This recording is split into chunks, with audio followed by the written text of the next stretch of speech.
नमस्कार, आप देख रहे हैं के भारत न्यूज। मैं हूं आपके साथ पुलकित शुक्ला। भारत में घूमने के लिए इतने खूबसूरत पर्यटन स्थल हैं कि आपकी पूरी जिंदगी शायद कम पड़ जाए, लेकिन ऐसे ऐतिहासिक जो स्थल हैं वो शायद पूरे ना हो पाए। अब ऐसे ही ऐतिहासिक किलों को देखने के लिए भी आपको सालों साल लग जाएंगे। आज हम आपको ऐसे ही एक दिलचस्प किले के बारे में बताने जा रहे हैं। जोधपुर का मेहरानगढ़ किला, जो 120 मीटर ऊंची एक पहाड़ी पर बना हुआ है। इस तरह से ये किला दिल्ली के कुतुब मीनार की जो ऊंचाई है यानी 73 मीटर से भी ऊंचा है।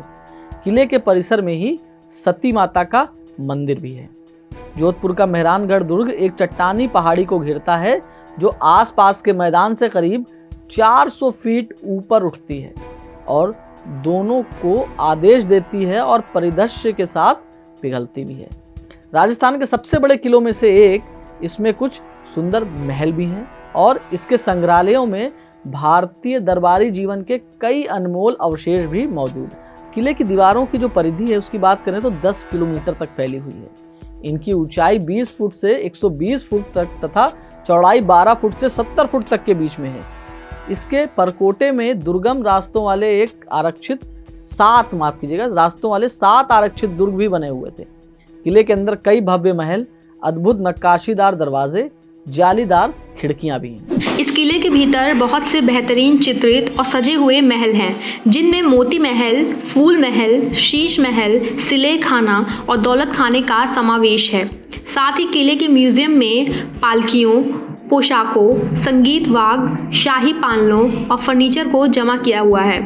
किले की दीवारों पर तोपें भी रखी गई हैं, जिससे इसकी सुंदरता को 4 चांद भी लग जाते हैं। जोधपुर शासन राव जोधा ने 12 मई 1459 को इस किले की नींव डाली और महाराज जसवंत सिंह ने इसे पूरा किया।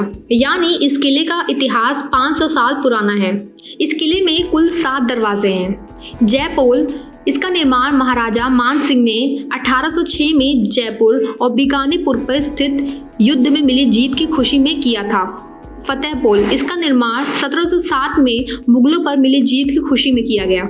डेढ़कंगड़ पोल, जिसे आज भी तोपों से की जाने वाली बमबारी का डर लगा रहता है। लोपोल, ये किले का अंतिम द्वार है, जो किले के परिसर के मुख्य भाग में बना हुआ है।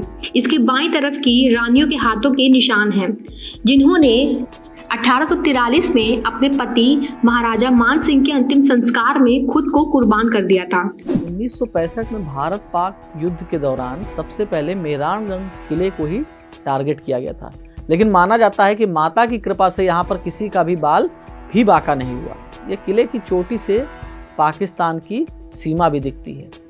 5 शताब्दियों से मेहरानगढ़ दुर्ग राजपूत वंश की सबसे बड़ी शाखा का मुख्यालय रहा है, जिसे राठौर के नाम से भी जाना जाता है। उनके गोत्र के अनुसार इस कबीले के शासक वंश ने सबसे पहले कन्नौज को नियंत्रित किया था। अन्य प्रमुख मध्ययुगीन राजपूत शासकों की तरह प्रसिद्ध पृथ्वीराज चौहान सहित 12वीं शताब्दी के अंत में अफगानिस्तान आए, आक्रमणकारियों से हार गए थे। इस तबाही से राजपूत वंश का विघटन और पलायन को जन्म मिला, जिसका नेतृत्व उन्होंने किया। राठौर पाली में आए, मारवाड़ में, जो अब मध्य राजस्थान में स्थित है। यह दावा भी किया जाता है कि वे ब्राह्मण गांवों की रक्षा व सुरक्षा के लिए यहाँ बसने के लिए आए थे। कहानी कुछ काल्पनिक लग सकती है, लेकिन राजपूतों को सौंपी गई पारंपरिक भूमिकाओं में पुजारी जाति का संरक्षण और पाली में उनका कार्य क्षेत्र में उनकी विस्तार शक्ति का आधार भी था। राव चुंडा, जो कि 1384 से 1428 तक मारवाड़ में शासन करने वाले 12वें राठौर थे, उन्होंने मंडौर में अपनी राजधानी स्थापित की, जिसे उन्होंने दहेज के रूप में हासिल किया था। 2 पीढ़ियों के बाद राव जोधा 1438 से 1489 तक जो रहीं, उन्होंने दक्षिण में 6 मील की दूरी पर एक नई जगह पर किले का निर्माण करना शुरू किया, जो एक उच्च ऊंचाई और बेहतर प्राकृतिक सुरक्षा के साथ एक अलग चट्टान पर था। इसके आधार पर बसा जोधपुर, जिसका नाम उसके नाम पर रखा गया था। किले का नाम मेहरानगढ़ रखा गया, जिसका अर्थ है सूर्य का किला। सूर्य देवता से वंश के पौराणिक वंश का संदर्भ। 500 गज से अधिक लंबी इसकी दीवार स्थानों में 120 फीट की ऊंचाई तक बढ़ती है और 70 फीट मोटी है। राव जोधा के उत्तराधिकारियों के लिए ये बचाव आवश्यक थे, हालांकि हमेशा पर्याप्त नहीं थे। किले की नींव के बाद की सदियों में राजपूत वंशों के बीच प्रतिद्वंदी और अन्य बाहरी खतरों द्वारा चिन्हित किया गया था। दिल्ली सल्तनत द्वारा और बाद में मुगलों द्वारा इस क्षेत्र पर एक प्रमुख प्रभाव डाला गया था। जैसे कि उन्होंने भारत में अपना साम्राज्य बनाया, मुगलों ने राजस्थान में मारवाड़ और उनके पड़ोसियों जैसे राजपूत राज्यों को अपने अधीन करने की कोशिश की, लेकिन वे उन्हें मिटाना नहीं चाहते थे। अधिकांश स्थापित भारतीय शासकों के लिए वे सहायक संगठन की शर्तों की पेशकश करना पसंद करते थे।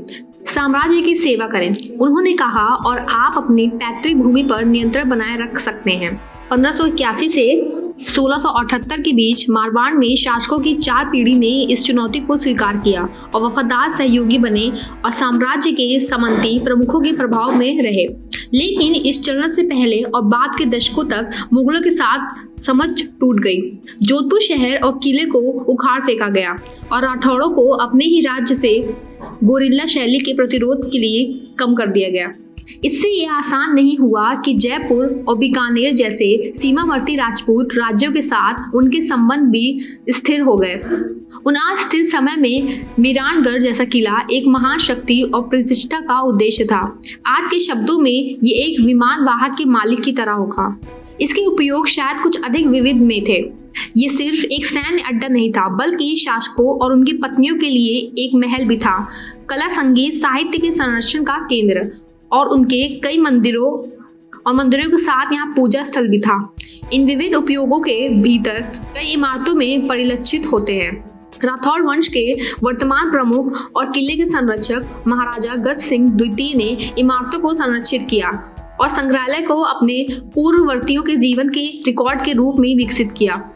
उनके पूर्वजों ने मारवाड़ राज्य पर शासन किया और कई पीढ़ियों ने इस वास्तुशिल्प खजाने का निर्माण किया और यह सुनिश्चित करने के लिए कि उनकी विरासत को बनाए रखा और समझा जाता है। हम बताते हैं आपको मेहरानगढ़ के एक अभिशाप के बारे में। दरअसल राव जोधा द्वारा किले के निर्माण की कहानी काफी पेचीदा है।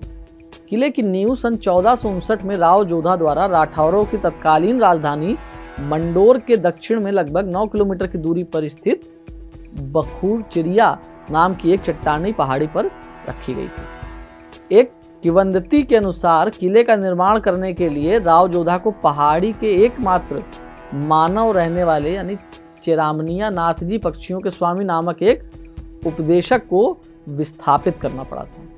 स्थानांतरित होने के लिए मजबूर होने के कारण चिरिया नाथ जी ने राव जोधा को श्राप दे दिया था। उन्होंने कहा था कि यह किला पानी की कमी से पीड़ित रहेगा। राव जोधा ने उस गुफा के पास एक घर और किले में एक मंदिर बनाकर साधु को प्रसन्न करने में कामयाबी हासिल की, जिसका ध्यान साधना के लिए इस्तेमाल किया गया था। हालांकि आज भी यह क्षेत्र हर 3 से 4 साल में सूखे से ग्रस्त हो जाता है। चेरिया नाथ जी के श्राप के परिणामों को टालने के लिए राव जोधा ने रजिया बाम्बी नामक एक युवक को जिंदा दफन किया था, ताकि यह सुनिश्चित किया जा सके कि नया किला भव्यनिष्ठ साबित हुआ हो। बदले में रजिया बाम्बी को वादा किया गया था कि उसके परिवार और वंशजों की देखभाल राठौर द्वारा की जाएगी। वादे के सम्मान में आज भी रजिया के वंशज महाराजा परिवार के साथ एक विशेष संबंधों का आनंद लेते हैं। इसी तरीके की तमाम रोचक कहानियों से, किस्सों से हमारा भारत देश भरा हुआ है। इसीलिए शायद कहते हैं इनक्रेडिबल इंडिया। तमाम अन्य बड़ी खबरों के लिए बने रहें हमारे साथ और देखते रहें कि भारत न्यूज़। धन्यवाद।